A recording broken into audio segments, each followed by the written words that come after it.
हम ऐसे थोड़ी बर्बाद होने देंगे पैसे को। तो मंशा तो ये सीधा सीधा लगता है दुर्भावना से प्रेरित है। कोई अमुक व्यक्ति अगर चाहेगा तो विश्वविद्यालय स्थापित कर देगा। बिल्कुल हाईकोर्ट में पीआईएल मेरी लगभग तैयार हो चुकी है और मैं हाईकोर्ट में पीआईएल करने के लिए भी उस पर जा रहा हूं कि जो इनका नोटिफिकेशन आया था, नोटिफिकेशन मंडल मुख्यालय पे था। जैसे शाकंभरी देवी सहारनपुर में बना हुआ है, वहां से शाकंभरी देवी का नाम बहुत दूर है, कम से कम 100 किलोमीटर दूर। मंडल मुख्यालय होने की वजह से यहाँ पे सभी जिले के लोगों का आवागमन रहता है, चाहे वो पुलिस व्यवस्था से आए, आईजी कार्यालय होता है, चाहे वो कमिश्नरेट व्यवस्था से आए, कमिश्नर यहाँ बैठता है। और इसलिए उनके बच्चों की पढ़ाई यहाँ पे सुचारू रूप से चल सकती थी। उसके लिए वो अपने काम के साथ अपने बच्चों का एडमिशन करा सकते थे, अपने बच्चों की देखभाल कर सकते थे। उसके लिए उनको कोई एक्स्ट्रा समय नहीं निकालना होता था। और जब सरकार का प्रपोजल ही मंडल मुख्यालय पे है तो ये विश्वविद्यालय वहाँ चला कैसे गया, ये हमारे लिए सोचनीय विषय है। रही बात अगर यहाँ से गया तो उसके कारणों पे मंथन हमें करते तो रहना चाहिए, लेकिन हमें लगता है उससे ज़्यादा उसको पाने पे अपना एफर्ट करना चाहिए, मेहनत करनी चाहिए। तो अब मैं इसके लिए पूरी तरह से तैयार हूँ। मुझे पीआईएल करना होगा, मैं पीआईएल भी करूँगा। रोड पे आना होगा तो मैं जनता के साथ रोड पे भी आऊँगा। हर तरह से मैं इसकी रहे हैं। 1 महीना हो गया लगभग, यहाँ की जनता, 1 महीना आप लोग उग्र हैं, उग्र तरीके हम लोग उग्र मानेंगे कि आंदोलन कर रहे हैं, मांग कर रहे हैं। किस तरह से रणनीति और अपनानी है कि सरकार का ध्यान किस तरफ आकर्षित? मैंने यही देख करके मैं आया हूँ। 1-1.5 महीने से मैं देख रहा था, क्योंकि इस पूरे आंदोलन के जो जनक हैं वो हमारे अरविंद भैया हैं। अरविंद भाई के ग्राम सभा की बात है और इन्होंने पूरी तरह से उसमें ये पूरी तरह से लगे हुए हैं। ये कहने से गुरेज नहीं है, हर कदम पे और कदम से कदम पे चल रहे हैं। तो इसमें मेरा मानना यह है कि मैंने जो देखा वो ये देखा कि यहाँ का जो आंदोलन चल रहा है वो आंदोलन नहीं है, वो मतलब प्रतिनिधित्व विहीन है, नेतृत्व विहीन है। कोई एक उसका संगठन, कोई एक उसका नेतृत्व करने वाला नहीं है। यहाँ पे जो चल रहे हैं उसमें यह कि हम आगे हो, हमारा झंडा आगे हो, हमारा संगठन आगे हो, ये चीजें अभी चल रही हैं। हम एक निवेदन और करना चाहेंगे, अपने जनता के साथ, अपने जनप्रतिनिधियों से करना चाहेंगे, चाहे वो पक्ष के हों चाहे विपक्ष के हों। इस मुद्दे को जन आंदोलन ही रहने दें, इसका राजनीतिकरण ना करें, इसका राजनीतिकरण ना करें। चाहे वो सपा के हों, चाहे वो बसपा के हों, चाहे वो भाजपा के हों, चाहे वो किसी पार्टी को। हम सिर्फ एक यहाँ के नागरिक हैं, ये मेरी मातृभूमि है, तो हमको यहाँ पे इस एक साथ कंधे से कंधा मिला के जन सामान्य की तरह आंदोलन में सहयोग करें। किसी पार्टी का, किसी प्रतिनिधि उसका नहीं, इसमें राजनीतिकरण बिल्कुल नहीं होना चाहिए, जो कि देखने को मिल रहा है। मैं इसका मतलब इसके लिए मैं अपील करूंगा, इसके लिए मैं लोगों से निवेदन करना चाहता हूं कि जन आंदोलन करें, इसका राजनीतिकरण ना करें, कंधे से कंधा मिला के चलें। भाजपा, सपा, बसपा, अगर वो 4 लोग के 4 पार्टी के 4 नेता हैं तो चारों 4 भाई की तरह कंधा लगाएं, पहली चीज। दूसरी चीज ये कि जो संगठन है उस संगठन को, सारे संगठन एकजुट हों। संघे शक्ति सर्वदा, ये आपने सुना होगा। जब हम अपने जिले का नाम मायावती ऐसे सशक्त मुख्यमंत्री को के फैसले को बदलवा सकते हैं, अपने गोंडा का नाम गोंडा रख सकते हैं, तो क्या एक यूनिवर्सिटी के फैसले को हम नहीं बदलवा सकते हैं? उसमें सांसद जी का पूरा योगदान था, उन्होंने धन लगा दिया था, इसमें कौन आपके साथ आगे आ रहा है? अगर सांसद जी ने तन मन धन लगा दिया था तो क्या अब कोई ऐसा नहीं है? तब तो सांसद जी विरोध में थे, तब तो सांसद जी विपक्ष में थे, सब बसपा के सांसद तो थे नहीं। तो क्या अब हमारी जनता वीरों से खाली थोड़ी हो चुकी है? हमारे यहाँ कोई ना कोई ऐसा निकलेगा जो हमारा साथ देगा और हमको ले चलेगा वहां तक। और कौन नहीं देगा? 10 बार अगर हम मांगेंगे, 15 बार मांगेंगे, हम लोगों को कोचेंगे, हर तरह से उनको जागरूक देंगे, हमारा साथ कोई ना कोई दूसरा सांसद तैयार होगा। दूसरा सांसद क्यों कहना पड़ रहा है आपको? जो आपने कहा कि उस, मेरा कहने का मतलब ये है, दूसरा सांसद का मीन्स ये हुआ कि आपने कहा कि तब सांसद जी तन मन धन से तैयार थे, तो उसी तरह से कोई इसमें भी आकर के तन मन धन से तैयार हो जाएगा, उस सांसद की पूर्ति यहां कर देगा। सांसद ना होकर के भी सांसद की पूर्ति कोई कर देगा। क्या इस सांसद का फैसला ना किया जाए? अब इस बारे में जब मैं ही इसका इसके अपील कर रहा हूं कि इसका राजनीतिकरण ना किया जाए, इसको जन आंदोलन रहने दिया, तो मैं उस पर कोई टिप्पणी नहीं कर सकता।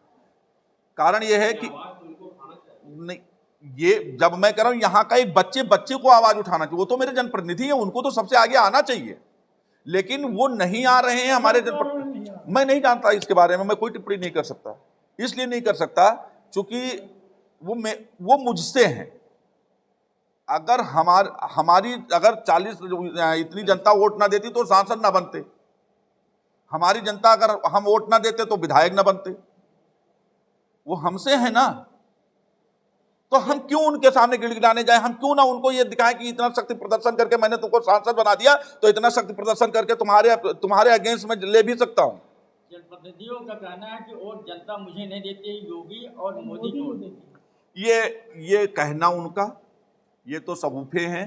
और राजनीति में कुछ भी बोलना, राजनीति आप जानते हैं, बहुत अच्छी तरीके से जानते हैं, राजनीति में अपना फायदा देखने के लिए कुछ भी बोला जा सकता है। योगी और मोदी अगर दे रहे हैं तो आप यहां क्यों विधायक बनकर उनका प्रतिनिधित्व, फिर योगी और मोदी को ही आने दीजिए, आप किनारे हट जाइए। फिर योगी और मोदी के नाम पे अगर जनता वोट दे रही है तो योगी मोदी को कह दे हमको नहीं चाहिए वोट, हमको तो दे ही नहीं रही, जनता चुनी नहीं रही है, उनको आना चाहिए। तो इसलिए इसका मेरा एक कहना है कि ये अपने घर का आंदोलन है, ये हमारे घर की बात है।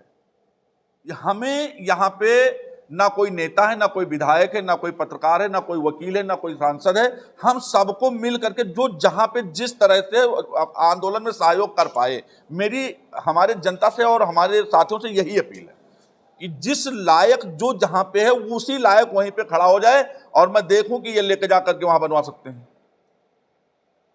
आपने कहा कि राजनीतिकरण नहीं होगा, लेकिन जो राजनेता है वो कहीं ना कहीं सरकार के प्रतिनिधि हैं जी, क्या आप उन तक अप्रोच करेंगे, उन तक अपनी बातों तक पहुंचाएंगे, उन तक अपनी बातों का? हाँ, ये प्रश्न आपका सही है। हाँ, हम एक बार उनसे अपील करेंगे। एक बार अब तक अपील नहीं पहुंची, लोगों ने की है, लोगों ने ऐसा नहीं कि अपील नहीं की, तमाम संगठन ने अपील की, लोग जाकर के अपील किए, कहा भी गया है, लोगों की आवाज भी आई। जैसे कुछ दिन पहले सांसद गोंडा की आवाज आई, उन्होंने बोला था कि मैं करूंगा। अगर उन तक किसी ने कहा नहीं, कोई गया नहीं, तो उनकी आवाज कैसे आई? कल पूर्व मंत्री रमापति शास्त्री ने कहा कि हमें हमारे मामले मेरी आप लोगों से एक निवेदन है, रिक्वेस्ट है कि जब मैंने कह दिया कि राजनीतिकरण इसका नहीं, तो वो सवाल कृपया मुझसे ना पूछे, क्योंकि मैं उस पर कोई भी चीज जवाब अब आपको नहीं दे सकता। उन्होंने कहा कि हमें जानकारी नहीं है इस विषय के बारे में। मैंने वो कहा। दूसरी चीज, मैं सबसे पहले तो विश्वविद्यालय स्थापना के लिए प्रमुख घटक 3 होते हैं। पहला होता है सामाजिक, दूसरा होता है आर्थिक और तीसरा होता है भौगोलिक। भौगोलिक स्थिति को का ज्ञान करने के लिए यहाँ के एसडीएम डीएम सब लगाए जाते हैं कि विद्यालय फला जगह स्थापित होना चाहिए, ज़मीन कैसी मिलनी चाहिए, ज़मीन कहीं बाढ़ग्रस्त तो नहीं है, ज़मीन अच्छी जगह पे है जहाँ विश्वविद्यालय की स्थापना अच्छे ढंग से हो जाए। इस सारी परिस्थितियों को देखते हुए डोमाकल्पी में विश्वविद्यालय स्थापना की परियोजना को सरकार ने यहाँ से स्वीकृति दी।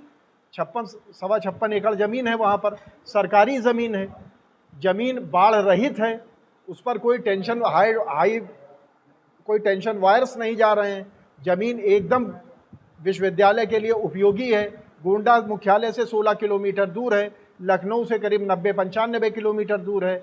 वहाँ उसी डोमाकल्पी के पास से एक बाईपास भी निकल रहा था।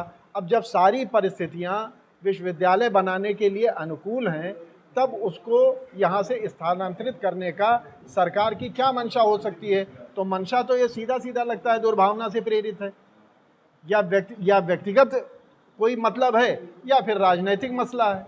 इसमें सीधी सी बात है।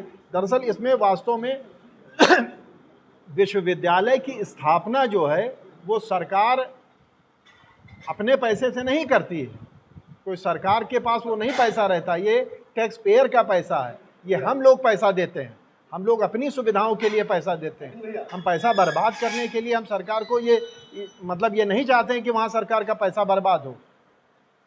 हम लोगों का सिर्फ उद्देश्य, हम लोगों की एक नैतिक लड़ाई है सरकार से। अभी आपने कहा कि बलरामपुर में देखा कि वहाँ उसकी जमीन है, उसके व्यवसाय की जा रही है, तो क्या माना है? अब देखिए, ऐसा है कि यहाँ पर लोगों के द्वारा जो एक मरमरिंग के द्वारा हमें जो लोगों के माध्यम से ये पता लगा कि बलरामपुर में ज़मीन वहाँ पर पैसा आवंटित कर दिया गया है, वहाँ काम शुरू हो गया है। तो हम ये सरकार से पूछना चाहते हैं कि तुलनात्मक रूप से जो ज़मीन अभी चयनित की है वो और डोमा कल्पी की ज़मीन में उचित कौन है, और अगर इस संदर्भ में वहाँ पर लगाए जा रहे हैं तो हमारे इस फोरम का एक प्रतिनिधिमंडल बलरामपुर जाएगा, वहाँ उसको देखेगा, हमारे हरनाथ भाई जाएंगे, पांडे जी जाएंगे, वो उसको देखेंगे, दोनों की तुलना करेंगे, फिर हम उसी को लेकर PIL दाखिल करेंगे। हम ऐसे थोड़ी बर्बाद होने देंगे पैसे को। ऐसा थोड़ी है कि शासन प्रशासन कोई भी यहाँ से लेकर दिल्ली तक, प्रदेश मुख्यालय तक, कोई अमुक व्यक्ति अगर चाहेगा तो विश्वविद्यालय स्थापित कर देगा। वो हमारे लिए विश्वविद्यालय है, हमारे बच्चों के लिए है। क्या आप गोंडा के बच्चों को ऐसे अनपढ़ फेंकना चाहते हैं क्या? यहाँ प्रति व्यक्ति आय कितनी कम है, इसके बारे में कोई सोचता है क्या? ना कोई इंडस्ट्री है, ना कोई काम है बच्चे पढ़ने के लिए। यहाँ पर अभिभावक पैसे को कैसे, अपने बच्चों को, उसके पास पैसा नहीं है कि वो दिल्ली भेज सके, वो क्या नाम है बनारस भेज सके, वो इलाहाबाद भेज सके। तो यही तो चाह रहा है कि हम अपने कम पैसे में अपने बच्चों को उच्च शिक्षा दिला दें।